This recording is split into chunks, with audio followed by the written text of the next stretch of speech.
Hello, and welcome to Elder Insights, your friendly space for tips, inspiration, and practical advice to help make life a little easier.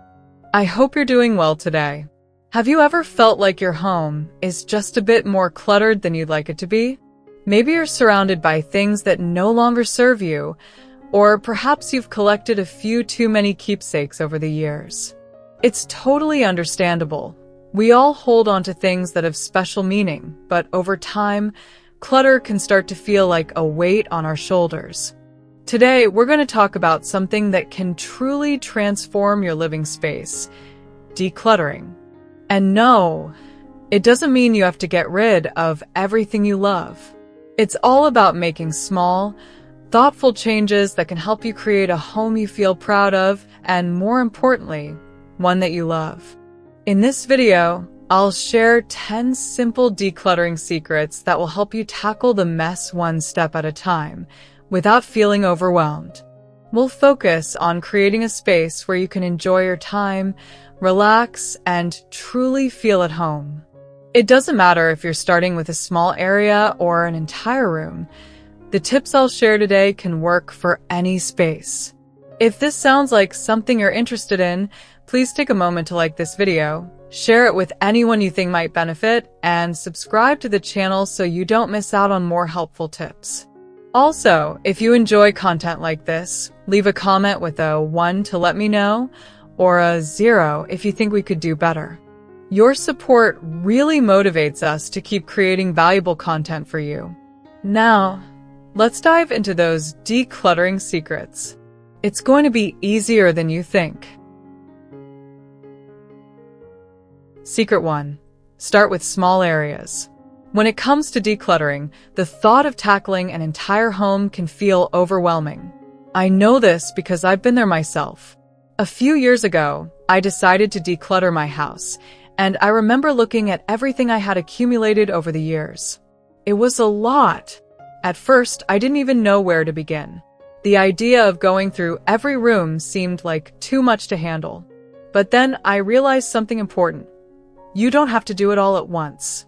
The best way to start is by focusing on small areas. For me, it was the kitchen drawers.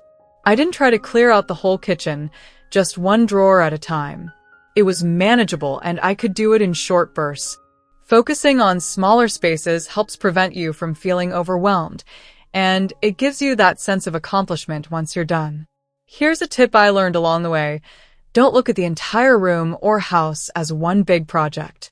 Just choose a small section to work on. It could be a countertop, a shelf, or a drawer. By narrowing your focus, you're not setting yourself up for frustration.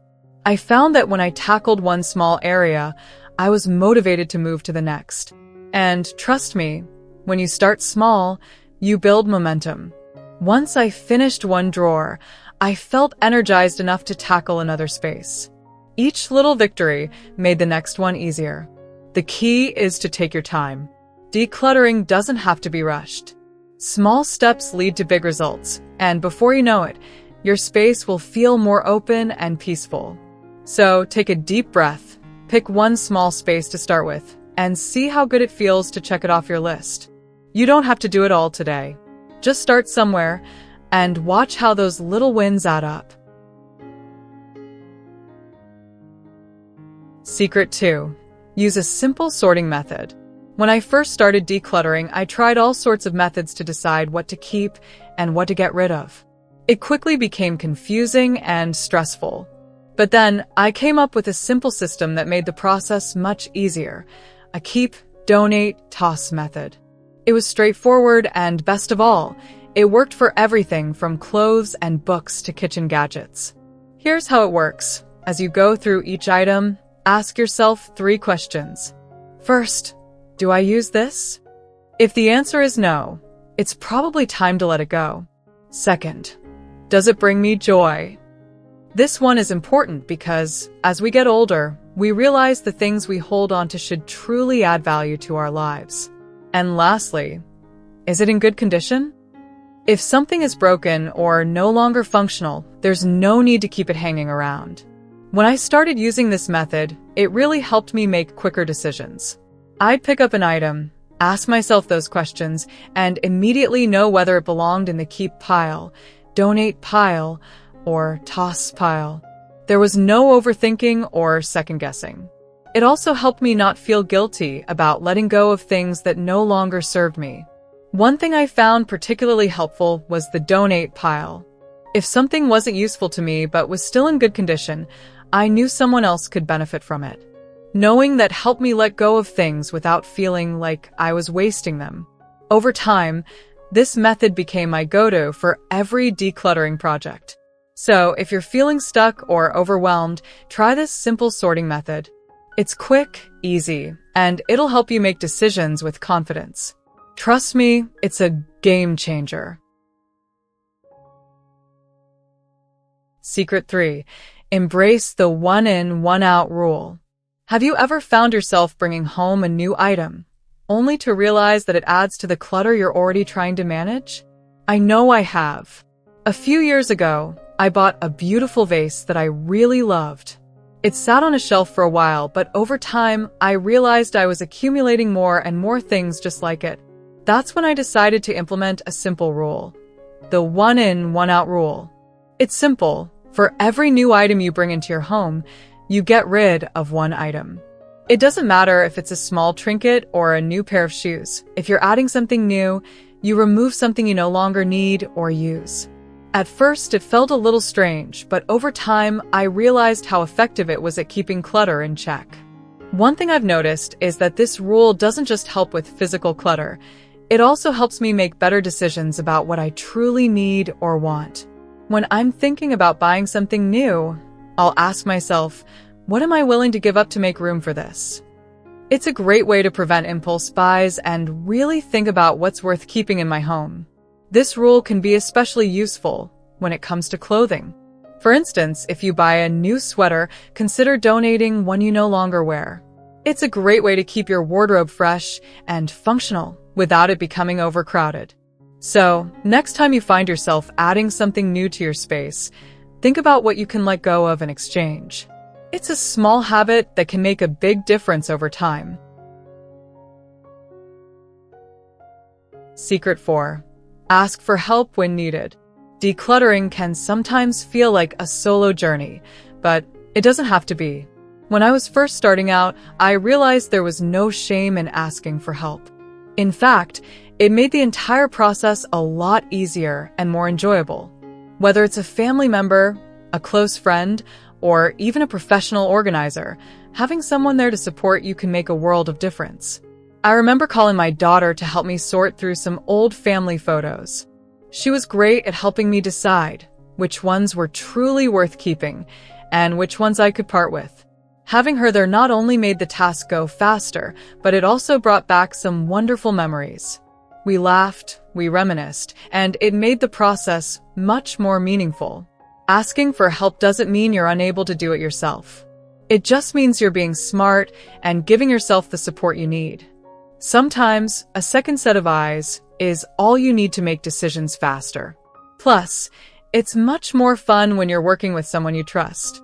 You can encourage each other along the way and celebrate the progress you make together. If you feel like you need professional help, there are plenty of organizers out there who specialize in decluttering. They can help you work through a space in a way that's both efficient and sensitive to your needs. I found that having someone with experience made things less stressful and much more organized. So, don't be afraid to ask for help when you need it. It can make the process faster, more enjoyable, and even bring you closer to the people you care about. Secret 5. Tackle sentimental items with care. We all have those items, the ones that bring back memories of family, friends, or important milestones. It can be so hard to part with something that carries sentimental value. I totally understand. I've been there myself. A few years ago, I found a box of old letters and photographs, and it felt like opening a time capsule. Each item had a story, and it made me feel connected to moments from the past. But here's the thing. Holding on to everything because it's sentimental doesn't always serve us. It can actually contribute to clutter, which can cause unnecessary stress. So, How do we handle these items without feeling guilty? Start by being selective. I learned that it's okay to keep only the items that truly hold the most meaning to you. Maybe it's a letter from a loved one, a photograph from a special event, or a keepsake that brings you comfort. Let go of things that no longer evoke the same feelings or that don't serve a meaningful purpose. I kept a few of my mother's old recipes, but I let go of some other items that didn't hold as much personal value. It was hard, but I felt lighter after. Another tip is to consider digitizing some of these memories. I scanned photos and saved old letters digitally, so I could still cherish them without them taking up space. Technology can be a great tool for preserving sentimental items without the physical clutter. Remember, it's not about getting rid of everything with sentimental value. It's about honoring those memories and choosing to keep what truly matters most. Take your time with these items and don't rush the process. You might find that letting go of a few things actually brings you peace, knowing that the memories are still there, just in a more manageable form. Secret 6. Set realistic goals. When I first started decluttering, I had big dreams of having a perfectly organized, clutter-free home. I wanted everything to be spotless and neat right away. But I quickly realized that trying to achieve it all in one go was setting me up for frustration. The key to making progress is setting realistic goals, goals that are achievable and won't overwhelm you. Instead of aiming to declutter an entire room in one day, break it down into smaller tasks. One day, focus on clearing a closet. The next day, work on a bookshelf. I learned that setting a time limit for each task helped me stay on track. It wasn't about rushing. It was about making consistent, steady progress. Another thing that helped me was setting a goal for the week, rather than a goal for the entire month or year. I'd decide that in 1 week, I would declutter 3 small areas of my home. That felt manageable and gave me a sense of accomplishment each time I checked something off the list. I also recommend celebrating small wins. When I finished clearing out a drawer or shelf, I take a moment to appreciate the change. It made the process more rewarding and kept me motivated to keep going. After all, decluttering isn't about perfection, it's about progress. By setting realistic goals, you're giving yourself the time and space to make gradual changes. And the best part? These small changes will add up to a big transformation over time, and you'll feel so much better about your home. Secret 7. Create a daily decluttering habit. One of the best habits I've developed over the years is setting aside just a few minutes every day for decluttering. It might sound simple, but it's incredibly effective. Instead of waiting for a big weekend or setting aside hours of time to tackle the mess, I dedicate just 10 to 15 minutes each day to small decluttering tasks. It's a habit that has made a huge difference in keeping my home neat without feeling overwhelmed. The beauty of this daily habit is that it doesn't take much time at all. It could be as simple as organizing a countertop, clearing off a table, or going through a drawer. Even if you only manage to do one small thing, it still adds up over time. I've found that these small daily actions prevent clutter from piling up and becoming unmanageable. The key here is consistency. By taking a few minutes each day, you're slowly maintaining a clutter-free space without it feeling like a huge chore. I'll often do my daily decluttering in the morning, right after I've had my coffee, or in the evening while watching TV. It's become part of my routine, and it feels effortless now. When I first started, I wasn't sure if just a few minutes a day would make a difference. But over time, I noticed that my home stayed tidier, and I didn't have to spend hours on a big decluttering project anymore. It's amazing how much can be done in just a few minutes each day, and it keeps the clutter from ever building up to an overwhelming level. So give it a try. Pick a time each day, even if it's just 10 minutes, and make it your decluttering habit. It's one of the easiest and most effective ways to keep your home feeling fresh and organized without too much effort. Secret 8. Be mindful of what you bring into your home. One of the most important lessons I've learned in my decluttering journey is to be mindful of what I bring into my home in the first place. It's easy to accumulate things without even realizing it, especially when we're out shopping or receiving gifts. I used to buy things on impulse, thinking they were nice or would be useful. But over time, I started to notice that more things meant more clutter. Now, I ask myself a few simple questions before making a purchase. Do I really need this? Will I use it often? Or is it something that will just sit on a shelf collecting dust? Is it something that will add value to my space or make it more functional? I've found that taking a moment to reflect before buying something has helped me avoid unnecessary clutter.